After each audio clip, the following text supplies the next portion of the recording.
पूरे खानदान की लाश पर खड़े होकर हमने ताज पहना था। इसे दोबारा उसी वक्त पहनेंगे जब उस सांबा की चीखें पूरे हिंदुस्तान में गूंजेगी।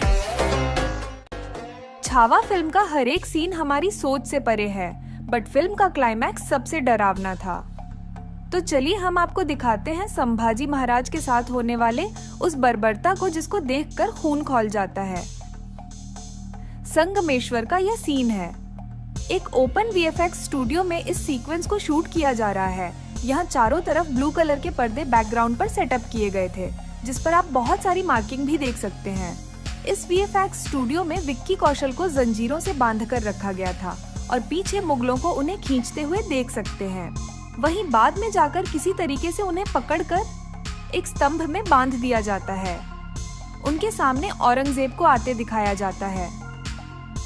आप यहाँ पर एक बड़े से क्रेन कैमरे को नोटिस कर सकते हैं, जो कि इस पूरे सीक्वेंस को एरियल व्यू से शूट कर रहा है, जबकि स्टैडी कैमरा के साथ इस सीक्वेंस का क्लोजअप शॉट लिया गया था। प्रीतिशील डिसोजा, जो कि एक बेहतरीन प्रोस्थेटिक मेकअप आर्टिस्ट है, उन्हें आप छावा यानी विक्की कौशल के ऊपर प्रोस्थेटिक वर्क करते हुए देख सकते हैं। आपकी जानकारी के लिए बता दें कि प्रीतिशील डिसोजा ने हीरा मंडी जैसी बेहतरीन वेब सीरीज के लिए भी मेकअप वर्क किया था। फिल्म में छावा के ऊपर होने वाले टॉर्चर को दिखाने के लिए प्रोस्थेटिक वर्क किया गया। शरीर के खाल उधेड़ने वाले सीक्वेंस को दिखाने के लिए ऐसा किया गया था, जबकि उनके नेल्स, उंगलियों और जुबान को भी प्रोस्थेटिक से ही बनाया गया था। प्रीतिशील डिसोजा ने इसके लिए द मेकअप लैब नामक ब्रांड से मिलकर इस फिल्म का काम किया था। उन्होंने यह कहा कि प्रोस्थेटिक ट्रांसफॉर्मेशन के दौरान काफी दर्द भी होता है। इस वक्त भी विक्की ने शेर जैसी हिम्मत दिखाई थी।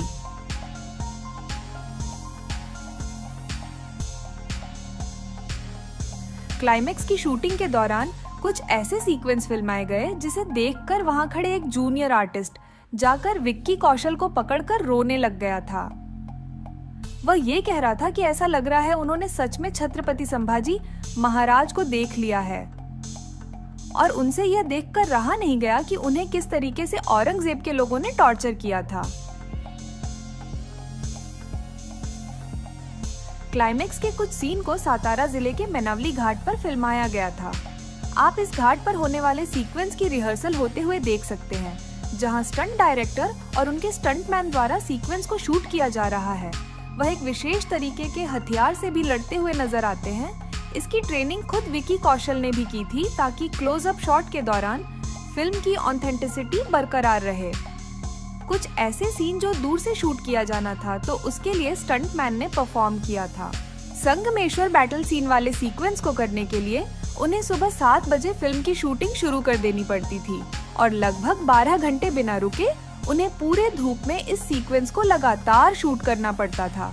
हिस्टोरिकल फिल्म बनाना कितना मुश्किल होता है, आप इस फिल्म की छोटे से सीक्वेंस की शूटिंग देखकर ही समझ जाएंगे।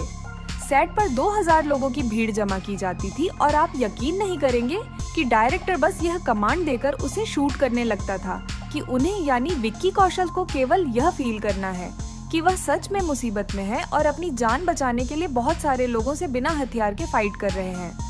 उन्हें जो कुछ भी आसपास में दिखता उससे ही उन्हें फाइट करना है। वहीं इसको कोरियोग्राफी करना भी बहुत मुश्किल था, क्योंकि एक टेक भी अगर मिस्टेक हो जाती तो फिर से इतने सारे भीड़ को कंट्रोल करके उसे अगेन कमांड देना काफी टाइम कंज्यूमिंग था, और इससे उन आर्टिस्ट का जोश भी कम हो जाता था। आप उन आर्टिस्ट के कमर में बंधे हुए हार्नेस भी देख सकते हैं, जिन्हें इधर उधर फेंका जाता था। शूटिंग से पहले विक्की कौशल को भी हार्नेस के सहारे कई तरह के ट्रिक्स एंड टिप्स दिए गए कि उन्हें भीड़ में किस तरह बिना इंजर्ड हुए लड़ना है। हालांकि उन्हें हर एक टेक में कहीं ना कहीं चोट और कट लग ही जाती थी। यह जगह रत्नागिरी जिले के संगमेश्वर गांव में स्थित है। संभाजी महाराज का राजकाल कम ही समय का था, लेकिन इस दौरान उन्होंने 200 से भी ज्यादा युद्ध लड़ा था, और ऐसा कहा जाता है कि उन्होंने एक भी युद्ध नहीं हारा। यहाँ उनकी अंतिम लड़ाई थी, और उनके अंतिम लड़ाई में साथ था उनका दोस्त भी, जिसकी शूटिंग एक बीएफएक्स स्टूडियो में की गई थी। वहीं इस घाट पर मुगलों और मराठों की लाशों को पानी में दिखाया गया था, जिसके लिए आर्टिस्ट के साथ इस तरीके से शॉट लिया गया था, जो दिखने में वाकई रियल लगता है। क्या आपको पता है कि छावा फिल्म के ज्यादातर स्टंटमैन और फाइटर मुस्लिम थे, जिन्होंने रोजा रखा था। विक्की कौशल ने खुद इस बात को अप्रिशिएट किया कि बिना खाए पिए इतनी मेहनत से उन लोगों ने इस फिल्म में अपनी डेडिकेशन दिखाई है। रोजा रखते हुए बिना पानी बिना खाने के उन लोगों ने जान मार के काम की है, इसके लिए दिल से सलाम है आप सबको। फिल्म में हर एक मेन कैरेक्टर के अलग तरह के एक्शन डिजाइन करना भी फिल्म मेकर के लिए काफी चैलेंजिंग था, जिसके लिए उन्होंने हर एक्टर के लिए अलग अलग फाइट मास्टर का इंतजाम किया था। आपको बता दें कि विक्की कौशल के एक्शन डिजाइनर का नाम फरीद शेख था। फरीद शेख जो कि फिल्म में विक्की कौशल के मेन एक्शन मास्टर थे। वह एक्चुअल में मार्शल आर्ट एक्सपर्ट हैं, तो इन्होंने लाठी और भाला चलाने की ट्रेनिंग दी थी। यहाँ जो हमें बेहतरीन फाइट सीक्वेंस इस टेंट के अंदर देखने को मिला था, उसे फाइट मास्टर सनी ने डिजाइन किया था। इस सीन को फिल्माने से पहले आप उन्हें जूनियर आर्टिस्ट के साथ सीन का रिहर्सल करते हुए देख सकते हैं। वैसे तो बहुत सारे स्टंटमैन थे और उनका एक अलग ग्रुप था जो अपने स्टंटमैन के ग्रुप के साथ चुनिंदा सीक्वेंस को परफॉर्म करते थे। यहाँ इस क्लाइमैक्स वाले सीक्वेंस में जब संभाजी महाराज गेट से निकलकर धक्का देते हैं और मुगलों की सेना दूर जाकर गिरती है, तो इसे भी इसी स्टंटमैन के ग्रुप ने फिल्माया था, जिसकी शूटिंग होते हुए देख सकते हैं। साथ ही साथ उन्होंने जो इसके लिए रिहर्सल किया था वह भी एक अलग ही लेवल का था। फाड़ देंगे मुगल सल्तनत की छाती अगर मराठा साम्राज्य के विरुद्ध सोचने की जुर्रत की। इस फिल्म का सबसे पहला सीन जहां हम देखते हैं कि मुगलों का सबसे बड़ा व्यापार केंद्र और औरंगजेब का सबसे पसंदीदा शहर को छत्रपति संभाजी महाराज ने मरघट में तब्दील कर दिया था। तो चलिए हम आपको दिखाते हैं कि इस बुरहानपुर किले को बनाया कैसे गया था और इतने बड़े ग्रैंड मास्टरपीस सीक्वेंस को कैसे शूट किया गया। तो चलिए हम आपको दिखाते हैं कि इस बुरहानपुर किले को बनाया कैसे गया था और इतने बड़े ग्रैंड मास्टरपीस सीक्वेंस को कैसे शूट किया गया था। 15 मिनट के इस सीन को बनाने में फिल्म मेकर को लगभग 25 दिन का समय लग गया था। उन्होंने फिल्म सिटी में लगभग 8 एकड़ जमीन इसके लिए एक्वायर किया था। शूटिंग से पहले इस सेट का एक रफ ड्राइंग भी किया गया था, जिसके बेसिस पर पूरे सेट को बनाया गया था।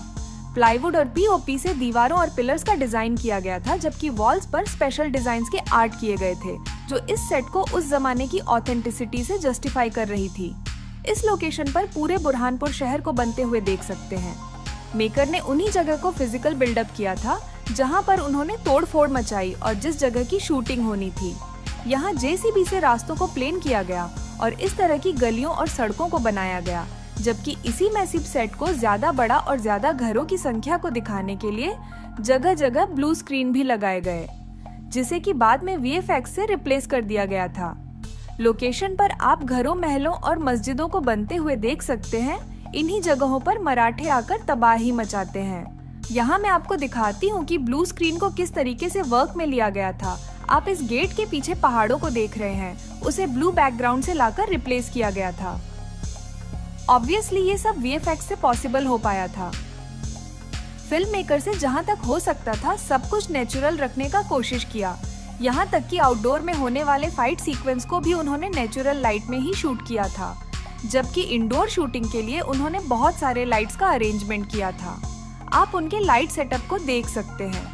यह सब तब हुआ जब छत्रपति शिवाजी महाराज की मौत के बाद औरंगजेब और उनके साथी जश्न मना रहे होते हैं और वह उनके सबसे बड़े शहर दक्कन पर हमला करने की प्लानिंग कर रहे होते हैं। लेकिन उन्हें क्या पता था कि छावा उनकी विरासत की सबसे खूबसूरत शहर को मिट्टी में मिला देगा। छावा यानी छत्रपति संभाजी महाराज अपनी सेना के साथ उनके शहर पर हमला कर देते हैं। उस समय की शूटिंग होते हुए देखिए, इस सीन को फिल्माने के लिए ऑलमोस्ट 800 जूनियर आर्टिस्ट को फिल्म में लिया गया था, जबकि 150 के आसपास हाईली ट्रेंड हॉर्सेस भी मौजूद थे, जो एक इशारे में टेक कंप्लीट कर देता था। जब इतनी बड़ी भीड़ होगी तो उसके लिए बड़े बड़े कैमरे भी लगाने पड़ते, जिससे कि पूरी भीड़ को एक जगह दिखा सके। इसके लिए फिल्म मेकर ने इस तरह का एक बड़ा सा क्रैन कैमरा सेटअप किया था, जबकि बहुत सारे स्टडी कैमरा इस सीक्वेंस को शूट कर रहे थे। यहाँ सिनेमेटोग्राफर सौरभ गोस्वामी जी की मेहनत भी रंग लाई थी। यहाँ एक सीन में मुगलों की सेना इस पिलर के नीचे से स्लाइड करके निकल जाते हैं। इसको देखिए किस तरह से शूट किया गया था।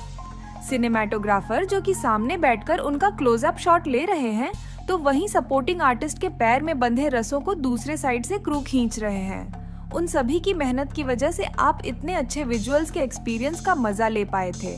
इस सीक्वेंस में हम विक्की कौशल के सफेद कलर के घोड़े को देखते हैं, जिस पर चढ़कर वह दुश्मनों के छक्के छुड़ाते हैं। शूटिंग शुरू होने से पहले तकरीबन 6 महीने की उन्होंने हॉर्स राइडिंग की ट्रेनिंग ली थी, इसीलिए वह कौशलता से इस तरह के सीन्स को करने में सक्षम हुए थे। अब उस सीन को बनते हुए देखते हैं जब छावा पर अचानक हमला होता है, जिस पर वह रिएक्ट करते हुए पीछे की तरफ झुक जाते हैं। फिल्ममेकर लक्ष्मण उतेकर जी ने इस सीन को फिल्माने के लिए डमी हॉर्स को डिजाइन करवाया था। यह एक तरीके का रोबोटिक हॉर्स था, जिसे कि एक रोलर पर रखा गया था और उसके सामने एक विशेष तरीके का कैमरा भी सेटअप किया गया था। खान जमान, जो कि बुरहानपुर का सरदार रहता है, वह गलती से छावा को एक पिंजरे में गिरा देता है, जहां की एक भूखा शेर उसका इंतजार कर रहा होता है।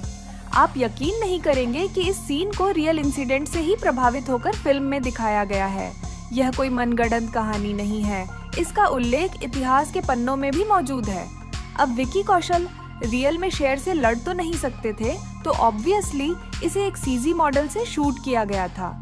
इस तरह के सीजी मॉडल वाले सूट को हमने अपने RRR फिल्म के शूटिंग वाले वीडियो में भी दिखाया था। बाय द वे, शेर को मारने के बाद खान जमान को वह कुछ इस तरीके से उठाकर पटक देता है। अब आप भी सोच रहे होंगे कि आखिरकार विक्की ने किस तरह से इस भारी भरकम इंसान को जमीन पर पटक दिया होगा। तो इसके लिए आप उनके कमर में बंधे हार्नेस को गौर कीजिए, जिसकी हेल्प से ही इस सीक्वेंस की शूटिंग हुई थी। मेरे कहने का मतलब है कि विक्की कौशल ने बस अपनी एक्टिंग का प्रदर्शन किया था, न कि बल का। यही एक हीरो की पहचान होती है कि वह किस तरह से चीजों को एक्सप्रेस करता है। खैर, उसके बगल में पीछे आप ब्लू बैकग्राउंड को भी नोटिस कर सकते हैं, जिसे ऑब्वियसली सीन को हाइट में दिखाने के लिए यूज किया गया था। खैर, इन सब के बाद औरंगजेब के गुस्से का ठिकाना नहीं रहता है और कहते हैं कि वह छावा यानी छत्रपति संभाजी महाराज जी को पकड़ने के लिए दिल्ली छोड़कर महाराष्ट्र आ जाता है। और ऐसा बोला जाता है कि वह लड़ाई में इस तरह से उलझ गया था कि वह कभी फिर लौटकर दिल्ली जा ही नहीं पाया। बाय द वे, इस सीक्वेंस के बाद हम उनकी सेना को संभाजी महाराज को पकड़ने के लिए काफी तोड़फोड़ मचाते हुए देखते हैं। इसी सीक्वेंस में हमने देखा था कि वह एक गांव में महिलाओं, बच्चों और कुछ लोगों को पकड़कर मार देता है और कुछ को जिंदा इन पेड़ों पर लटका देता है। यह सीन देखकर आपकी धड़कनें भी तेज हो गई होगी। इसको बनाने के लिए कुछ इस तरीके का सिलिकॉन डमी बॉडी बनवाया गया था, जो कि प्रोस्थेटिक और मोल्डिंग के विशेष तरीके के तकनीक से बनाया गया था, जो कि रियल ह्यूमन की तरह ही दिखता है। आप इन सारे डमी बॉडीज के साथ होने वाली शूटिंग को भी देख सकते हैं। बाय द वे, ये सबके बाद संभाजी से रहा नहीं जाता है, वह औरंगजेब को मजा चखाने का ठान लेता है। इस सीन की शूटिंग होते हुए देखिए, जिसे वई के धूम डैम में फिल्माया गया था। ये एक रियल लोकेशन है जहां बहुत सारे टेंट को नोटिस भी कर सकते हैं। यहाँ उसी के बगल में उस नदी को भी देख सकते हैं, जिसके अंदर से छत्रपति संभाजी महाराज और उनके साथी निकलकर दुश्मनों पर हमला कर देते हैं। इस लोकेशन पर फाइट कोरियोग्राफर तोदोर लाजारोव को देख सकते हैं। आपकी जानकारी के लिए बता दूं कि फिल्म में लीड स्टंट परफॉर्मर अमन शेख थे, जिन्हें आप डबल बॉडी के तौर पर भी कई जगहों पर नोटिस कर सकते हैं। वहीं इस नदी से निकलकर मुगलों पर हमला करने वाले सीन को फिल्माने के लिए सच में कलाकारों को इस डैम के पानी में उतारा गया था और उनको हार्नेस के सहारे बांधकर पानी से खींचकर बाहर निकाला गया, जिसका रियल सूट होते हुए देख सकते हैं। धनाजी जाधव का दमदार रोल करने वाले एक्टर का नाम शुभंकर है। उन्होंने संभाजी महाराज के साथ कंधे से कंधा मिलाकर उनके साथ लड़ाई लड़ा था। आप इस नदी वाले सीक्वेंस के दौरान एक्शन परफॉर्म करते हुए देख सकते हैं। इस दौरान उन्होंने खूब प्रैक्टिस भी किया था। हालांकि आप यहाँ क्लियरली देख सकते हैं कि लड़ाई के टाइम जो तलवार और भाले लाठी हमें दिखाई देते हैं, वह एक्चुअल में लेटेक्स मटेरियल से बनाए गए थे, जिसकी वजह से अगर किसी को यह लग भी जाती है तो उससे किसी भी तरह की चोट या खरोच नहीं लगती है। वहीं आप इस लोकेशन के पास में होने वाले इस मकई के खेत वाले सीक्वेंस को भी देख सकते हैं, जहां आर्टिस्ट को मकई के पत्तों से इस तरीके से सजाया गया था, जहां हम देखते हैं कि इस जगह संभाजी महाराज के सैनिक छिपकर मुगलों पर हमला कर देते हैं। इसकी भी शूटिंग वही के रियल लोकेशन पर की गई थी। इस खेत वाले सीक्वेंस में पहले कुछ इस तरीके से एक्शन मास्टर को यहाँ एक्शन परफॉर्म करते हुए देखते हैं। इस तरह उन्होंने विक्की कौशल के सेट पर आने से पहले ही इस सीक्वेंस के लगभग आधे पार्ट को शूट कर लिया था। आपने देखा ना कि किस तरह से फिल्म में बहुत सारे सीक्वेंस को वीएफएक्स पर्दे के आगे शूट किया गया है। मेरे कहने का मतलब है कि रियल लोकेशंस और विशालकाय सेट के अलावा फिल्म मेकर ने वीएफएक्स और सीजीआई तकनीक का भी इस्तेमाल किया है, जिससे कि हमें और भी ज्यादा बेहतरीन सिनेमैटिक एक्सपीरियंस मिले। असेंबलेज एंटरटेनमेंट और रीडिफाइन ने छावा फिल्म के लिए वीएफएक्स वर्क किया है। इसके अलावा और भी इंडिविजुअल वीएफएक्स आर्टिस्ट इस फिल्म से जुड़े थे। राज्याभिषेक इस फिल्म का एक इमोशनल सीन था। इसके साथ साथ देखने पर एक अलग ही तरह का जोश भी भर जाता है। इस सीन के फिल्म मेकिंग का सबसे खास बात यह है कि इसकी शूटिंग भी उसी दिन स्पेशली रखी गई थी, जिस दिन सच में छत्रपति संभाजी महाराज का राज्याभिषेक हुआ था। 16 जनवरी 1681। 340 साल बाद 16 जनवरी 2024 को फिर उस यादगार डे को याद करके उनके इस पार्ट को शूट किया गया। ये सीन ऐसा था कि जिसे शूट करते वक्त विक्की कौशल को 15 बार रीटेक लेने पड़े थे, जबकि वह इतने टैलेंटेड हैं कि पूरे फिल्म में उन्होंने 2 से ज्यादा टेक और किसी सीन में नहीं लिया था। खैर, वह जैसे ही सिंहासन के पास पहुंचते हैं, वह इमोशनल हो जाते हैं। उनकी आंखों से आंसू आने लगता है। यह बात डायरेक्टर लक्ष्मण जी को काफी परेशान कर रहा था कि आखिरकार एक राजा कैसे रो सकता है, वह तो दहाड़ता हुआ दिखना चाहिए। सबसे पहले फिल्म मेकर मुंबई में रायगढ़ किले का सेट न बनाकर इसे रियल लोकेशन पर शूट करना चाहते थे, पर समय के साथ वहाँ की दीवारें जर्जर हो चुकी थी और वहाँ ऐसा कुछ भी नहीं बचा था जिसको कि फिल्म में दिखाया जा सके। यहाँ पर उन अवशेषों के सैंपल एंड मैपिंग काम आई, जिसको बखूबी सेट में तब्दील कर दिया गया प्रोडक्शन डिजाइनर सुब्रता चक्रवर्ती जी के द्वारा। सुब्रता चक्रवर्ती एक बेहतरीन आर्ट डायरेक्टर है, जिन्होंने हैदर, उड़ता पंजाब और पद्मावत जैसी बेहतरीन फिल्मों के लिए आर्ट डिजाइन किया है। फिल्म मेकर उन्हें सबसे बेस्ट आर्ट डिजाइनर कंसीडर करते हुए उन्हें प्रोडक्शन डिजाइनिंग का काम सौंपा था और उन्होंने भी एक एक चीजों को काफी अच्छे से करके दिखाया। आप यहाँ उनके राज्याभिषेक वाले सीन को बनते हुए देख भी सकते हैं। इस एक सीन के लिए 450 डांसर्स और लगभग 600 जूनियर आर्टिस्ट को लोकेशन पर जमा किया गया था। छावा फिल्म के प्रोफेशनल मेकअप आर्टिस्ट शुभादा कविलार हैं। उन्होंने इससे पहले सीक्रेट गेम्स, मोहनजोदड़ो और रुस्तम जैसी बड़ी बड़ी फिल्मों के लिए मेकअप वर्क किया है। आप बालाजी का मेकअप होते हुए देख सकते हैं, जो संभाजी महाराज के खजांची थे। इस रोल को करने वाले एक्टर का नाम मनोज कोल्हटकर है। यहाँ आप उनके मूंछ का टच अप देते हुए देख सकते हैं कि उन्हें किस तरीके से फिल्म में एक डिफरेंट लुक दिया गया था। कुछ इसी तरह का काम विक्की कौशल का फिल्म श्याम बहादुर में हुआ था। वहीं आप इस आर्टिस्ट के हेयर एक्सटेंशन को भी देख सकते हैं। सिर में केमिकल को लगाकर नकली बाल चिपकाए गए थे।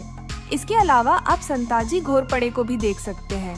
ये रोल करने वाले एक्टर का नाम है अंकित शर्मा। उनके चेहरे पर लगाए गए फेक हेयर का पैच देख सकते हैं, जिसे कुछ इस तरीके से चिपकाया जाता था। वे आप लोग यहाँ इस प्रोसेस को होते हुए देख सकते हो।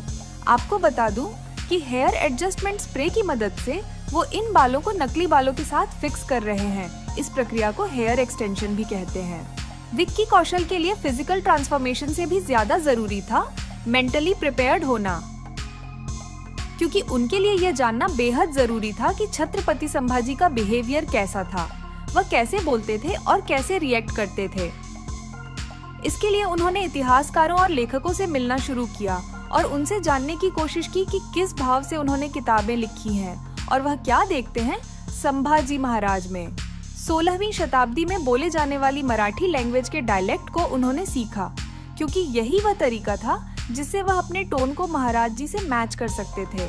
आपने देखा ना आदि पुरुष में क्या हुआ था, जरा सी भी इधर उधर होती तो अभी जितनी तारीफ इस फिल्म को मिल रही है, उससे ज्यादा लोग इसके बायकॉट के हैशटैग चलाते हुए दिखते हमें। बाय द वे, इसके बाद आता है लुक टेस्टिंग। यहाँ पर मेकर के लिए भी सोचनीय स्थिति थी कि कैसे छत्रपति संभाजी महाराज से मिलता हुआ विक्की कौशल को दिखाया जाए। इसके लिए मेकर ने श्रीकांत देसाई को इस फिल्म में हायर किया। उन्होंने ही सैम बहादुर में भी विक्की कौशल का लुक बनाया था।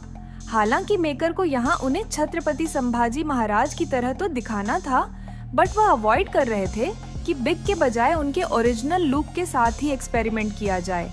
इसके लिए विकी ने अपने हेयर को बढ़ाया, लेकिन फिर भी उन्हें फिल्म में और भी ज्यादा अट्रैक्टिव और दमदार दिखाने के लिए उनकी हेयर एक्सटेंशन करवाए गए थे।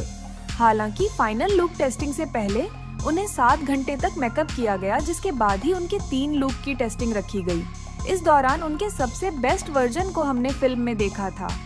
लुक ट्रांसफॉर्मेशन के दौरान उनका और शेड्यूल भी चल रहा था, जो कि था बॉडी ट्रांसफॉर्मेशन, तलवारबाजी और घुड़सवारी। उन्होंने काफी वक्त दिया था तलवारबाजी और घुड़सवारी में, और प्रत्येक दिन वह 7 से 8 घंटे देते थे, और यह सिलसिला पूरे 7 महीने तक चला। इसी दौरान उन्होंने काफी समय जिम में भी बिताया। मस्कुलर और हैवी दिखाने के लिए उनका 25 किलोग्राम वजन बढ़ाया गया था। तो दोस्तों, आपने देखा ना कितनी मेहनत लगी है इस फिल्म को बनाने में। अगर आप उनके हार्ड वर्क को अप्रिशिएट करना चाहते हैं तो अपने फैमिली और दोस्तों से इस वीडियो को शेयर कीजिए, और जाते जाते एक लाइक भी कर दीजिए। धन्यवाद।